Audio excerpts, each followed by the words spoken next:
Hopefully you'll get my class. Concavity and inflection point. It's still the same chapter, but it's completely cool, different topics. I'm always surprised when they merge those topics together. If f is differentiable, has a derivative on the open interval I, then derivative is increasing on I, then the original function is concave up. Derivative is increasing, not the original. So now we're comparing original function, derivative, and second derivative. Derivative is decreasing, then f is concave down. When concavity changes, the point that changed concavity, or at that moment when the function changed concavity, called inflection point, or point of inflection. It has so many applications, you have no idea. And I'll be mentioning them a lot today and more on Monday, but I definitely want you to finish this homework by Monday, so I'll finish examples first. And then I will tell you how interesting it is. So, test for concavity, concave up and concave down. If you know English, you probably think why it's not convex. Yeah, just don't be bothered by that. It's math. Concave up and concave down. Let me change the color. Why it's so slow today? So, very nice example I like to mention is washing hands example. That's one of my favorite. I used to do epidemiology and modeling of disease spreading in hospitals mathematically. So it's very cool idea. Who's talking? Good. Thank you. You need to wash your hands with soap. We all know that, especially with COVID. You wash your hands with soap, and the commercial says 99% of bacteria dies, including the good ones, right? So your hand becomes like as sterile as plastic. That's a joke. So you washed it with soap. This is the how many bacteria died. Very nice. Will it be better if you wash it second time right away? Like 99%. You know, that 1% that stayed now is keep dividing and spreading, so maybe not enough. Oh, you guys are talking at the end. Now I see. People are talking at the end. I can hear you. You distract me. Thank you. So let's wash one more time. Right after that. Why not? Then it's still better, right, than before, but will it be the same nice increase than before? No. Like, originally my hands were dirty with dirt because I was doing pottery or whatever. Pottery. Okay. So now definitely washing with soap washed everything away. Second time, a little bit better. What if I wash third time right away? Or fourth time or fifth time? Definitely it's making it better on microbiological level, but is it necessary? So at some point, it becomes unnecessary, right? That's why it doesn't say, let's wash it 2.5 times before you proceed to do surgery. Somehow it doesn't say that. But it's still working, so there's still some kind of increase. You just barely can see it. That's an inflection point. When the original function was increasing with the increasing speed, that's acceleration, for example, second derivative. You're pushing the pedal, it accelerates. Then the speed is still increasing, but with the decreasing speed. So the progress is increasing with a decreasing speed. There's still bacteria are being eliminated, but slowlier. That's inflection point for you. So the second one, actually, let's not continue that. The coloring is good, but that's called inflection point or point of inflection, POI. Americans like in their books to call it POI. I like it too, it's a nice abbreviation. Point of inflection, write it down. So inflection point or point. This is where concavity changed its shape. So bacteria is being eliminated a lot. Maybe even exponentially. Eliminated, but not a lot anymore. But still, the progress is still there. Something happened that now your progress is not that significant anymore. That's inflection point. Increasing with increasing speed or increasing with decreasing speed. That's second derivative. And we're going to learn that when you find second derivative, if it's positive, then the function is concave up. And I have very nice visual I teach in my classes. If a second derivative is positive, the original function f is smiling. Concave up. Concave up, you also can imagine that it is a cup that can hold some water. I brought a shape that was 3D printed. That's a concave up shape. If I put something here, it can hold it, a candy or water. Concave down shape is this shape. It cannot hold anything, things falling off. So, second derivative is negative. then the original function is concave down. The original function is, if second derivative is negative, the original function is grumpy. That's visually surprising. My calculus 3 students are still using it.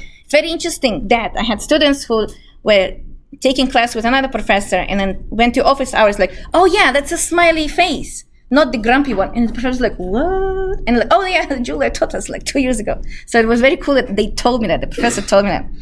Moreover, second derivative test that says that second derivative is positive, so the smiley emoji, then the tongue over here, that's your minimum. That's how we're going to be finding local minimum. Local minimum. But if second derivative is negative, it becomes a nose, that's maximum. Makes sense from the point of view of a mountain. If the original function is concave up, that's a pit of the mountain. The pit of the bottom of the pit. But if it's concave down, then it's a mountain with a top. That's maximum. So minimum versus maximum. That makes sense. And that's what I usually show to all my students. And then they proceed with that to calculus 3 in differential equations and so on. The point that changed the concavity called point of inflection or inflection point. And let's proceed. That's what I just mentioned. You don't have to rewrite it again. Local minimum when the smiley face happens. Second derivative is positive. Local maximum when the second derivative is negative. If the second derivative is 0, no info. No info. So maybe write down 3 cases. That's called second derivative test. Second derivative test. What was the picture of the fidget spinner for? I will tell you later. I want to do example first and then I'll tell you the fidget idea. I have lots of cool examples in my classes, so no wonder. The second derivative is positive, local minimum. Second derivative is negative, local maximum. Second derivative 0, no info. We need to use another test. Any kind of test. Can be max, can be min, can be nothing. So let me circle all 3. 3 cases. We learned last time first derivative test. Now we learn second derivative test. And we're going to proceed with the example. And now you can do, after that, your homework. And I will show you notation. Last time I showed you notation for the first derivative test. This time it's a second derivative test. I draw a signed line for the second derivative, f prime prime. That's called second derivative test. I draw a signed line for the second derivative. And that's why I like this notation, that I can see it's second derivative. What happens with the original function f? You take a test point. Oh, so you put your critical points on here, and we're going to learn that right now, how to do that. Just like before, we don't call them critical points anymore, and that's why it's a bit confusing. Let's call them C1, C2. And then you take a test point. We're going to do it right now, so don't worry. And test the sign of the second derivative. And that's why it's called second derivative sign line. Or second derivative test, because we use second derivative to test points. If the second derivative is positive, the original function in pink is concave up. Let's put it like this, smiling. If the original function is negative, then, no, if the second derivative is negative, the original function is concave down, grumpy. And if it's 0, we don't know, so let me keep one more. If the point changed concavity, and it's in the domain, those points called points of inflection. Point of inflection if in the domain. We'll have examples with a vertical asymptote. So here's your idea here, and we're going to proceed with the example. If in a domain, point of inflection. So first derivative test and second derivative test are extremely important, but the way I organize information is not. So this thing, you want to do a table, do a table. Some teachers taught you to do a table. You want to just write down with words, do that. That's my way of organizing information, and I really like it because it's very compact and it has everything I want. And last time we did first derivative test sign line, and I will show it to you right now. Finally, let's do this grand example. X to the 4 minus 4x cubed. Let me check that I'm recording. Yes. Let's work on this function. What are we asked to do? Find local extrema. Local extrema means local min max. Find point of inflection. intervals. Find intervals. What intervals? Increasing, decreasing, comma, concave up, concave down. Here you go. Find local min max, that's local extrema, local extreme values, point of inflection, intervals of increasing, decreasing, the intervals where the original function is increasing, decreasing, and the original function is concave up, concave down. So the graph, you don't have to do it, that's my just guess. For example, it's go up, down, like this. Increasing, first derivative is positive, but over here, it's concave down because it looks like an upside down cup. It cannot collect any water, concave down. Decreasing, first derivative is negative, but, let me change the color, concave up. It can collect water now, you see? So somewhere over here, something happened to change the concavity. That's point of inflection. And all of these things, we're going to be learning them right now. All of those questions start with the very beginning. Solution. Find the first derivative. You can start doing that and then continue freaking out if you remember what else to do. But when you start finding the first derivative, somehow it gives you a hint what to do after that. The first derivative is 4x cubed minus 12x squared. From now on, we don't ask you if you know how to take derivative of stuff. We assume you do. So that's not a question anymore. We do so many applications and integrals are coming after that. Optimization problems next week. Integrals after that. We don't ask the question, do you know how to differentiate this? We know you do, because you passed exams. 12x cubed. Now, put it in the box. We will need this. We will have lots of boxes. Original function is important. First derivative is important. Here's my first derivative. We need to find critical points. Critical points are coming from derivative being 0 and D and E. D and E points are coming from the denominator. No, I don't see denominator here. Polynomials are always continuous. So we're only going to find zeros. Those are called stationary points. So 4x cubed minus 12x squared equals to 0. Solve it. Don't put them on the different sides of the equation. That's actually not the very good way to do it, because then you tend to divide by x and you're not supposed to. Factor out x with the smallest exponent, which is squared. It becomes x minus 3. Factoring will be your best friend. That's why I reviewed it in the very first lecture called Lecture 0. Factoring, I'm reviewing it every time because it's very important everywhere. That means x is 0 and x is 3. Agree? Are those critical points? Question mark? I don't know. Need to check. Check domain. What if they're not in a domain? Domain was never indicated. That means you have to figure out what domain by yourself. What is the domain of this function? Wait. Everyone at the end? Anyone at the end? Do you know what's the domain of fourth polynomial? The original function. Let's say it together. 1, 2, 3. 1, 2, 3. All real numbers. You just need to be braver. Yeah, say it louder. All real numbers from minus infinity to infinity. It's a polynomial. Polynomials are continuously everywhere. So if domain was not indicated, then it's all real numbers. Thus, check domain. Yes, minus infinity to infinity.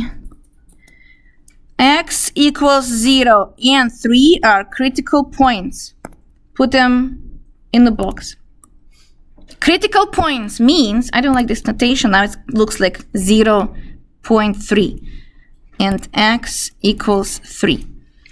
That means they are potential candidates for something that is happening there. For example, minimum and maximum. That's why we don't have to test all infinitely many points to find min max. How about 0.3? How about minus 175? We don't have to test infinitely many points, and we cannot. We only need to test critical points because that's what the theorem says. Critical points are candidates for critical behavior, which is min max. Step 2. First derivative test, and let's do both. So let's do first derivative test first. First derivative test, last time I introduced my notation. Well, I introduced the theorem, and then my notation is I put first derivative here. Sometimes I even put it in the circle to make sure I understand I'm working with the first derivative, not second and not original. I put critical points on the line, carefully in order. And then I choose test points. That's new stuff. We did not do it before. I choose some test points to plug them into the first derivative to check the sign of the first derivative. Because if the first derivative is positive, original function is increasing, right? Negative, decreasing. 0, min, max, or not. We had example when it was not the case. So, test points on each interval. And you only need one test point. That is coming from the theorems that we don't need to have more than 1 point. On this interval, function has one behavior, up, down, flat. Up, down, flat. Only one behavior. It will not change behavior until it hits next critical point. So we only need one test point. You choose simple test points. Of course, I can do minus square root of 31, but why would I do that? Any point is fine. So I usually choose minus 1, minus 10 is very nice. Whatever is easy to plug into your function. Which one do you like? Minus 1, minus 10, minus 15, square root of pi, minus 1. That's called a test point. That's why I put it in different color or I put it smaller. And now the tricky part, you plug it into the first derivative. Here it is. See? Visually, we're going to have lots of notes. So I like indicating with the box stuff we need. Plug into the substitute. That's the official way to say it. Plug into first derivative, not the original function.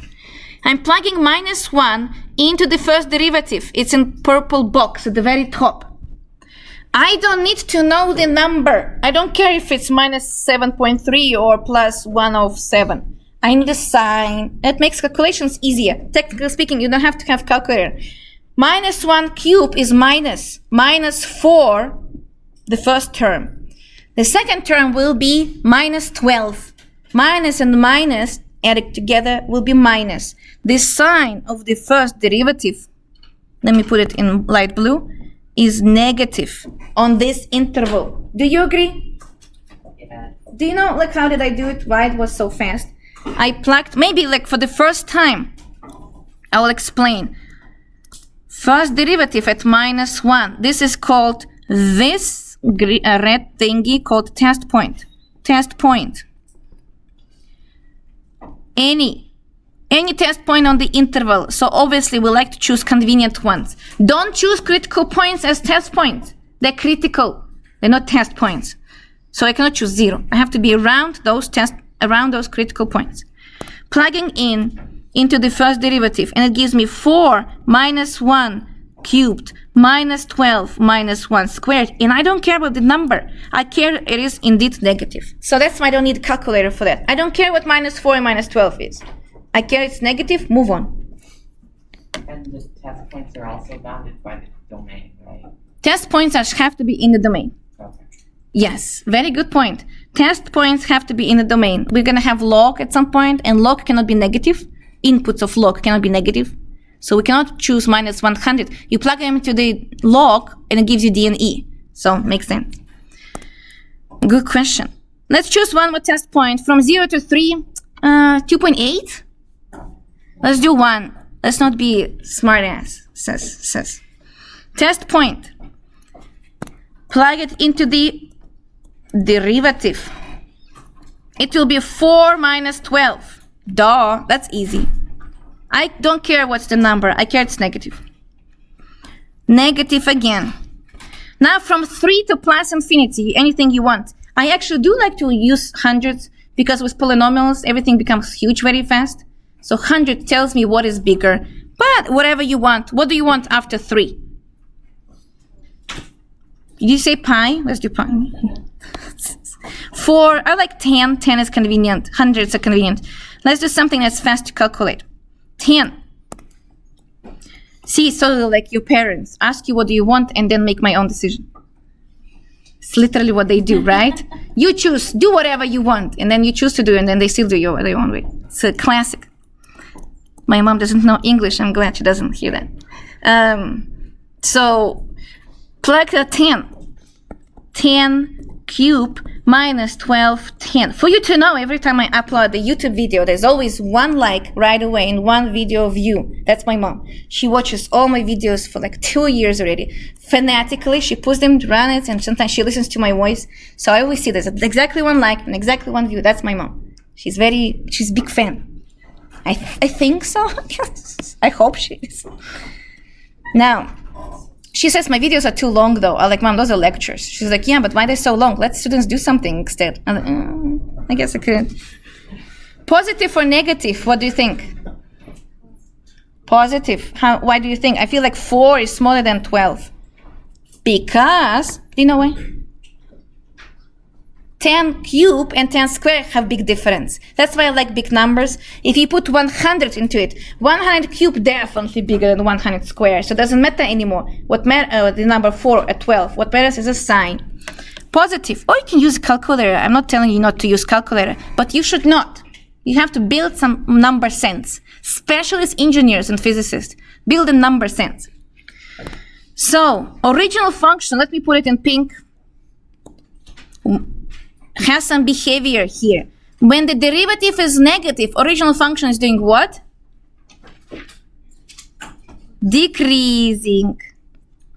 When the derivative is negative, the function is decreasing. When positive, increasing. Now we can answer one of the questions. Answer 1. Answer 1. F of x, original function, is increasing. I always cut it at S. INCREAS. On 3 to plus infinity. Not including 3 and not including infinity for sure. But we don't include 3 because at 3, the derivative is 0. When derivative is 0, the function, original function, is neither decreasing and not decreasing. So you cannot include the ends. Just remember, we don't include the ends if you want to finally summarize the idea. And now the interesting part. The original function is decreasing. That's extra A. Decreasing on. And that's why we were teaching you before interval notation and everything, because it's going to be important for a while. You can have 2 guesses here. One will be right, and one will not be right. Yes? Yes? Yes? Wait, she wasn't telling me. No, what are you saying? Negative infinity to 3 is one guess. Wait, you already talked, so now too late. Yes? 3. So we have 2 ideas. Minus infinity to 3, merging everything. Minus, everything indicates it. On this interval, the function is decreasing. The second one is not including 0. The second one is correct. You're not supposed to merge it. Why? The same argument as before. At 0, the derivative is 0.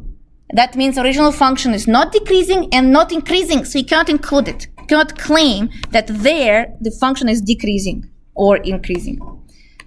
Thank you both, all 3. Minus infinity, comma, 0. Now, what's the sign I should use right now? Union, thank you. Union. 0 to 3, and we don't include 3 and we don't include 0. Decreasing, increasing, decreasing. Let's put it in like beautiful circle. One answer, done. We answered the question, find increasing, decreasing intervals. Okay, now they also asked local extreme values. Answer 2. Should we do it right away or not? Let's see. Let's not do answer 2 right away, but actually we could. So the first derivative test we learned last time says if the function was decreasing, let me use again the pink color. The function was decreasing and then started increasing. At this point, if it's in a domain, because if it's vertical asymptote, you cannot count it in. Then this point is local extrema. So this point over here at 3 is called local, and then I don't know, min or max. In the book they tell me, in the book they give you a box sometimes, from minus to plus it is minimum. I never could memorize that. I don't like memorizing things. So that's why this visual over here is so good. I was hiking down and I was hiking up after that. Well, guess what did I reach? The bottom. The bottom is minimum. Isn't it nice? So with this nice visual, you can always remember going down, going up. See? Going down, going up, minimum. Local minimum. So x local mean max. X equals 3 is local minimum. Now I want to find how low the function went, how low the function dipped there. So it's going to be f at 3. F at 3. I don't know, we have lots of different f's. Where should I plug this 3 to find the height of the local minimum? Original. Remember, the last step is always the same with inflection points as well. You plug into the original. Original. Guess what? What is going to happen if I accidentally plug it into derivative? It will give me 0 because that's how we found it. If I plug 3 right now into the derivative, it will give me 0, and it's supposed to give you a hint that you're not doing the right thing. Plug it into the original. It's over here. Ta-da-da. X to the 4 minus 4x cubed. And it gives you how low the minimum is. X to the 4 minus 4x cubed. And I'm plugging in 3, put parentheses. And it gives me an output. Do I have it? I do not. Can anyone calculate? I don't have it in my notes. You guys calculate and I will answer. Let's see if I have it. Oh, what do you say? Negative 27. Negative 27. Thank you. That is how low the local minimum goes, to negative 27. Now we can answer second question. It's not in order, but whatever. It's in order of my scientific process, not in order of list of questions. So we have local minimum at 3, minus 27. 3 is location. Run. X equals 3.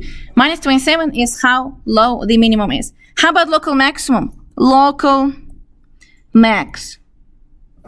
Local maximum must happen when the function was going up and then start going down if at that moment the point is in a domain. Did it ever happen? No. That means the function is growing forever. So there is no local or global minimum, no local or global maximum. My analysis tells me there is no local maximum. You might not believe it. It's math, so you might question it like, I don't know, maybe that's wrong. You will graph it. And on the graph, you will check if we are correct. None.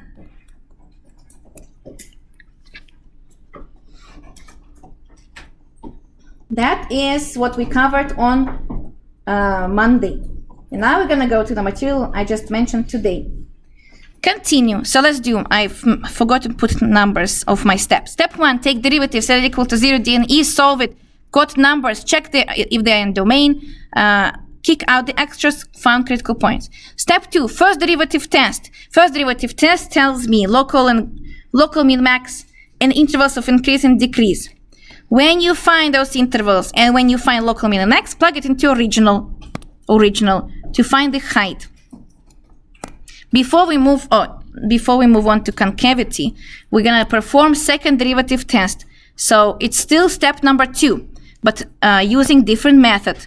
Step number 2, new method we just covered today. New method is called second derivative test. It is usually easier for polynomials. Second derivative test says find second derivative. It's very easy to remember. It comes from the name. To find second derivative, go stare at the first derivative and then go from there. The first derivative is 4x cubed, so it's going to be 12x squared minus 12x squared minus 24x. Put this in the box. We will need it after this. Second box. It's already a third box if you think about that. Second derivative test tells me that check second derivative at critical points. If the second derivative at critical point is positive, then you have a smiley face. So the function is concave up there, but we're talking about min max. The tongue is minimum. If the second derivative is negative, bless you, then the original function is grumpy, frowny, that's the word also. Then the original function has maximum at that point. So this is what we're doing here. We found second derivative, and we're gonna plug into second derivative 0, and we're going to plug into second derivative 3, just to see the sign. Again, I don't care actually what is the number. If you plug 0 into 12x squared minus 24x, what do you get? 0. So what's the answer then? The answer is no in 4. Use another test. No in 4. This test failed. So you can write down one more case, I guess, over here. Equals to 0, no in 4. Use another test, and that's why we have several tests. This idea of using another test will show up several times in Calculus 2 and Calculus 3 as well. That's why we're teaching you so many methods, so you can be equipped, yes, with analyzing the situation. But at 3, it's definitely doing something at 3. Is it positive or negative? All depends how strong 9 is. Is 9 times 12 bigger than 24 times 3 or smaller? Do you know? Bigger? So the answer is positive. You can check with calculator, but I always think this way. Who is bigger? Positive number or negative number? Well, if second derivative is bigger, the original function is smiling, concave up, and we located local mean at x equals 3. And answer matched with the first derivative test. So if you only use second derivative test, now it's time to answer. X equals 3 gives you local minimum. That's the idea. Second derivative test is handy for polynomials, it's nice. But if it's hard to find second derivative, people usually don't tend to use second derivative test. What I like about first derivative test, it gives me intervals of increasing and decreasing behaviors, while second derivative test does not. Second derivative test just tells you where it's concave up, concave down, and min max. So, continue. Now we're gonna move on to step 3, I think. Let's see. We answered increase, decrease. We answered min max. Step 3. Step 3 will be POI concavity. Concavity. When you see questions about POI concavity, even separately in your homework, your exam might have separate question. Find concavity of this function, multiple choice. And it will be, minus 5 to infinity, minus infinity to 5, and blah, blah, blah. That means second derivative. You should have this key word. If they ask you to talk about concavity and POI, that is second derivative. Inflectivity is a second derivative specialty or property. So let's find second derivative. And I already told you we found it already. It's over there in the box. I'll just copy it again to have good notes. But you don't have to. 24x. Put it in the box. And I'm going to perform second derivative test using second derivative sign line. This is my way of organizing it. You will not see the same thing everywhere. Some people use the box or list, which is fine by me. Second derivative. I put this note here in the circle to remember that I'm gonna plug test points into the second derivative. Before I do that, I need to put something on the sign line. We're not putting original points on the sign line. We're repeating the process. 0 and D and E. They are not called critical points because they don't belong to the first derivative. But that's what we do.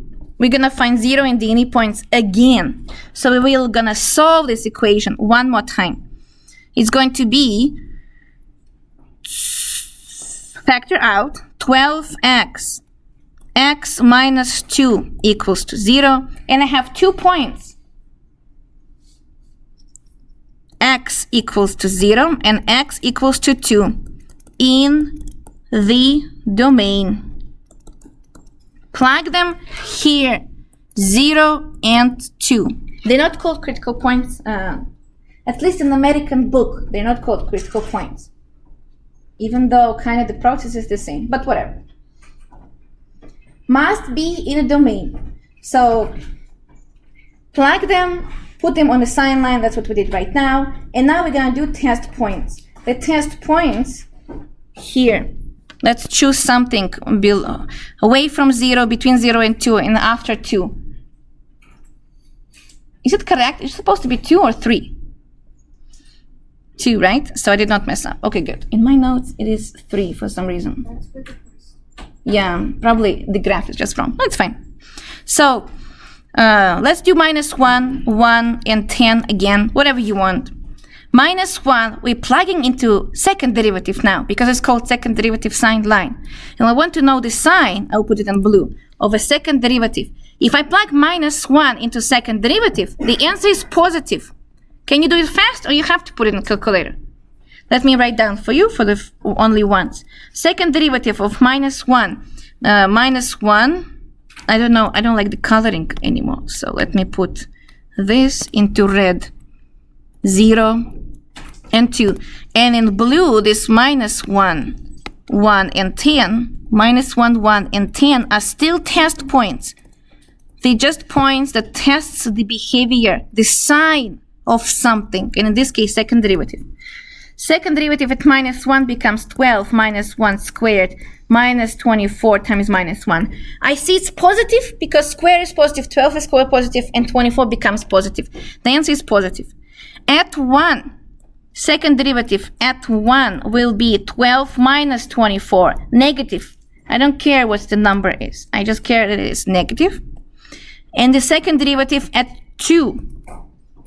At 2, it will be 12 times 4 minus, let me just write it here. 12 times, let's do 2 squared minus 24 times 2. Which one is bigger, 12 times 4 or 24 times 2? They're both the same. The same, yeah?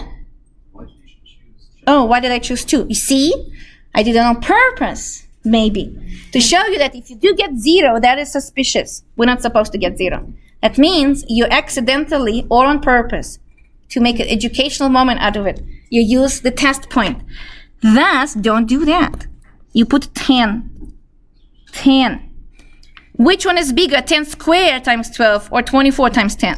And that's why I like 10. Put 100. 100 squared will be huge, while 100 times 24 is not huge. So I do know it is positive. If second derivative is positive, the original function in pink, I'm still gonna keep it in pink. Was it in pink originally? Yes. Original function is smiling, concave up. Sad, concave down.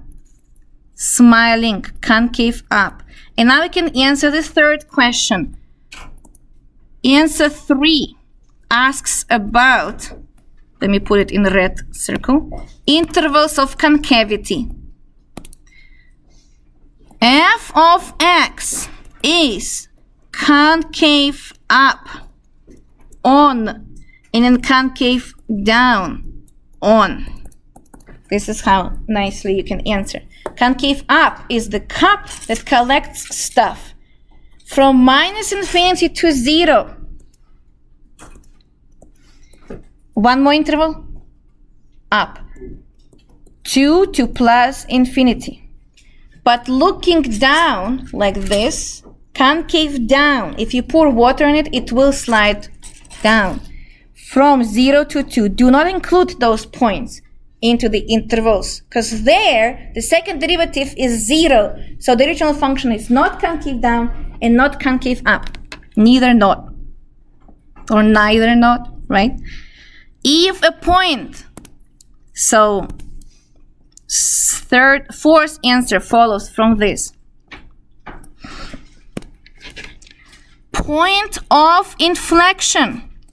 It's point that's inflected the concavity. Changed concavity. But, and, let's do and, in the domain. We will have cases when we have a vertical asymptote changing the concavity, but it is not in the domain. Have to be in the domain to be called POI. Do we see POI here? Yes. So I'll put it in yellow. POI, oh, it become pink. 2, 0 and 2 are POI. X equals 0 and x equals 2 are both points of inflections.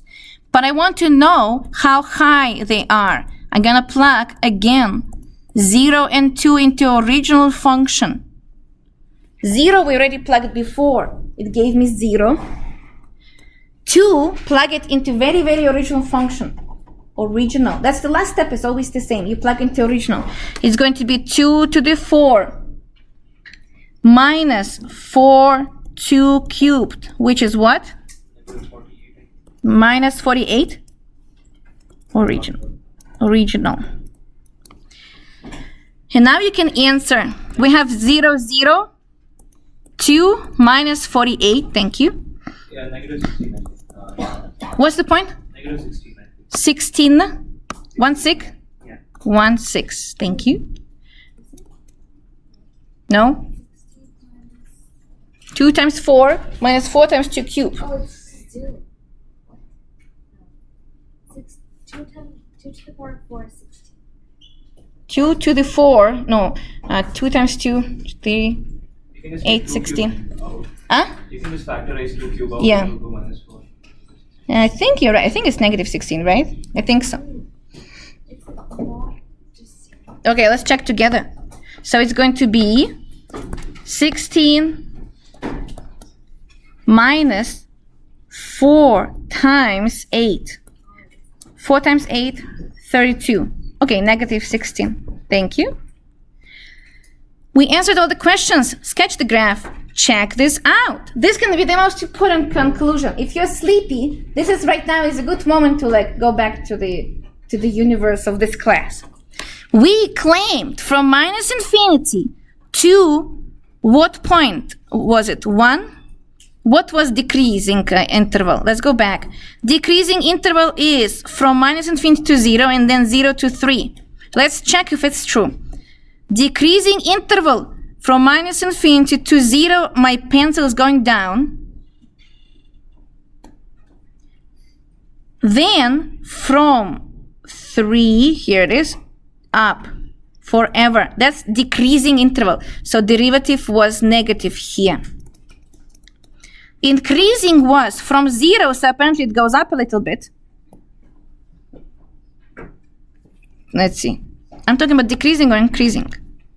Mixing up those two. The decreasing interval was, let me go back and check. From, do you see it? Decreasing was from minus infinity to 0, 0 to 3. Yes, here it is. From minus infinity to 0, and I will change the color to blue. From 0 to 3, going down over here. See, something happened here. It's like stopped. The derivative here is 0, but it's not like it changed the decrease. It's still decreasing. So derivative is negative here, and derivative is negative here. Bless you. After this, the derivative was positive. The function is increasing, positive, matched. Now we don't have local max. We only have local mean at 3. Here it is. And the height should match whatever we found the height. Here you go. Local Local mean. Concavity is something new. Let's check it. Concavity says concave up from minus infinity to 2. No, from minus infinity to 0 first. If I pour water, it will accumulate over here. The water will be accumulating concave up. Then it was also from 2 to infinity. From 2 over here to infinity. Concave up. The second derivative was positive. Concave up. Concave up. And this one up. Second derivative was positive. But between, if I pour water there, between those concave up intervals, the water will be sliding down. Here it is, from 0 to 2. And 2 and 0 change the concavity. So they are both POI. POI. F, second derivative, was negative. So the function was concave down. Check it out. Decrease. So that's the most important. Decreasing with increasing speed. Decreasing with increasing speed, which means decreasing faster and faster and faster. Now it's decreasing with slower speed. Decreasing speed. That's concave down. Increasing. So concavity tells you the speed of increase or decrease. It's acceleration. That's the idea. And that's our analysis of the function. What do you think about that? This example helps you to finish all the homework, and I'll show you some really cool applications on Monday, including the fidget idea, business models, driving. Concavity is important when you build highways. So all of this has lots of applications. Have a good weekend, people. To take this class, I had to get an override, because I'm an architecture major, I'm not an engineering major. I had to get an override for this class.